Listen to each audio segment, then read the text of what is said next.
Om Swastiastu. Assalamualaikum warahmatullahi wabarakatuh.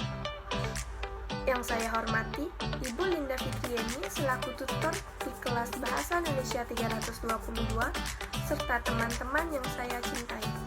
Sebelum saya memulai pembahasan dari gagasan yang akan saya presentasikan, izinkan saya memperkenalkan diri terlebih dahulu. Perkenalkan, nama saya Niko Manjunyari dengan NIM 0551943551, Prodi Akuntansi, berasal dari UPDJJ Denpasar. Dalam video ini, saya akan membahas gagasan mengenai pemahaman tentang COVID-19 atau coronavirus.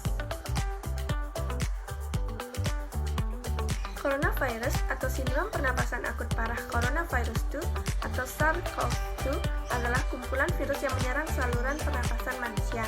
Penyakit yang disebabkan oleh infeksi virus ini disebut juga dengan COVID-19. Oleh karena itu, infeksi virus corona disebut juga dengan infeksi COVID-19. COVID-19 adalah jenis baru dari coronavirus yang menginfeksi manusia. Virus ini dapat menginfeksi siapa saja, termasuk bayi, anak-anak, orang dewasa, orang tua, ibu hamil maupun ibu menyusui.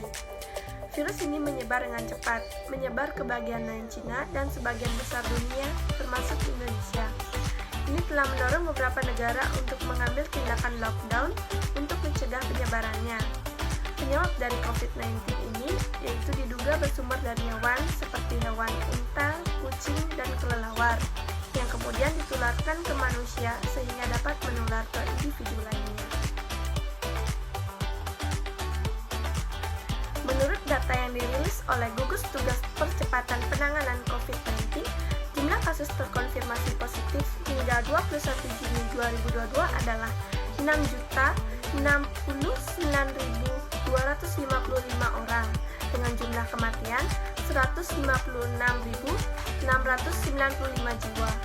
Dari angka tersebut, diketahui tingkat kematian yang fatal akibat COVID-19 adalah sekitar 2,6%. Jumlah ini menurun dari 34% pada bulan Januari 2022 lalu. Meskipun memiliki angka kematian yang cukup tinggi, angka kesembuhan dari COVID-19 juga bertambah. Data terakhir menyebutkan jumlah orang yang sembuh dari COVID-19 ini adalah 5.903.461 orang. Gejala COVID-19 ini memiliki 3 tingkatan.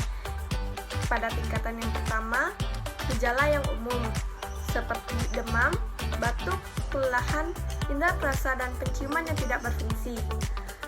Yang kedua, gejala yang tidak umum, seperti sakit tenggorokan, sakit kepala, diare, nyeri, ruam pada kulit dan mata merah atau iritasi.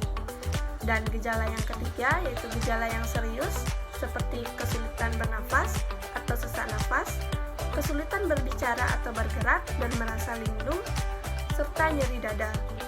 Jika sudah mengalami gejala-gejala yang saya sebutkan tadi, sebaiknya segera periksakan diri atau bisa menghubungi dokter dan pihak kesehatan untuk melakukan konsultasi. Untuk menentukan diagnosis COVID-19 pada pasien yang terjangkit atau mengalami beberapa gejala, dokter akan menyarankan untuk melakukan beberapa pemeriksaan. Seperti yang pertama, rapid test.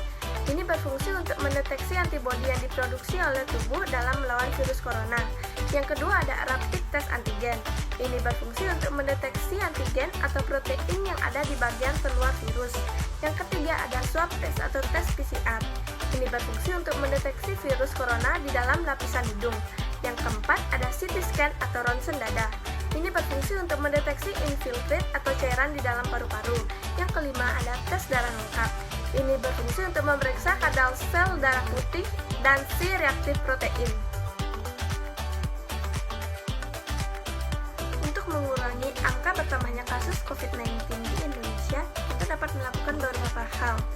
Seperti yang pertama, mengikuti peraturan pemerintah, yaitu physical distancing, yang berupa jaga jarak minimal 1 meter dengan orang lain, dan tidak keluar rumah kecuali jika ada keperluan yang mendesak. Yang kedua, menggunakan masker saat beraktivitas di luar rumah. Yang ketiga, selalu mencuci tangan dengan air dan sabun, serta menggunakan hand sanitizer setelah berpergian dari luar rumah. Yang keempat, meningkatkan daya tahan tubuh dengan cara melakukan pola hidup sehat, mengonsumsi makanan yang bergizi, serta rutin mengonsumsi vitamin. Yang kelima, menghindari kontak fisik dengan orang yang terjangkit COVID-19 atau orang yang mengalami gejala-gejala COVID-19. Yang keenam, menjaga kebersihan lingkungan dan kebersihan rumah agar selalu tetap bersih. Sekian yang dapat saya sampaikan. Bila ada kesalahan pengucapan kata atau kalimat, saya mohon maaf, dan semoga gagasan yang saya sampaikan dapat bermanfaat bagi kita semua. Terima kasih atas waktunya. Saya tutup dengan Parama Santi. Om Santi Santi Santi Om. Wassalamualaikum warahmatullahi wabarakatuh.